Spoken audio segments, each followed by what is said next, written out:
এমন একটা পার্টি যে একটা লোককে ধরে নিয়ে জেল খাটিয়ে অকেজো করে দিল, আর তার বন্ধু বান্ধবরা যদি তার সহানুভূতি দেখাতে আসে, যেতে পারবে না। তা কিন্তু তোমার সভাপতি পদ কেড়ে নেবো, তোমার কাউন্সিলর। হুমকিগুলো কে দিত?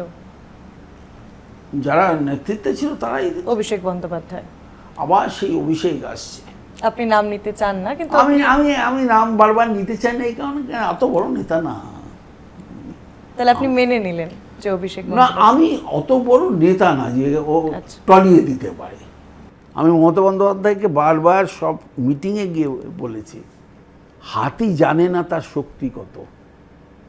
তাই সার্কাসে যখন হাতিকে নিয়ে যায়, দেখবেন লক্ষ্য করে দড়ি পায়ে বেঁধে নিয়ে যায়, আমাদের এক ঝটকায় তো সে দড়ি ছিঁড়ে বেরিয়ে যেতে পারে। তাই মমতা বন্দ্যোপাধ্যায় নিজেও জানেন না, আজও জানেন না তার শক্তি কত। তিনি ভাবছেন এইটা ঠান্ডা করব, ওটা ঠান্ডা করব। যে গালাগাল দিল সে মুখ্য সচেতক চলে গেল, আবার তাকে নিয়ে আসলো। এই যে পরিচালন ব্যবস্থা বলে তো একটা কথা আছে, তার তো একটা নির্দিষ্ট নিয়ম কানুন রীতি নীতি আছে, কোনোটাই ঠিক নেই।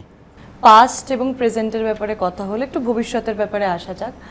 আপনি কি তাহলে রাজনৈতিক অবসর নিয়েছেন? আপনি কি আবার অবসরে নেই, আমি তো মাঠ ছাড়িনি। তৃণমূলে কি আপনি আবার? আমি মাঠ ছাড়িনি। অবসর নেওয়ার যখন সময়, রাজনীতিতে অবসর বলে কিছু হয় না। আমরা বলতাম না, কমিউনিস্ট পার্টিকে দেখে বলতাম যে সার্ভিস টিল ডেথ, এসটিডি।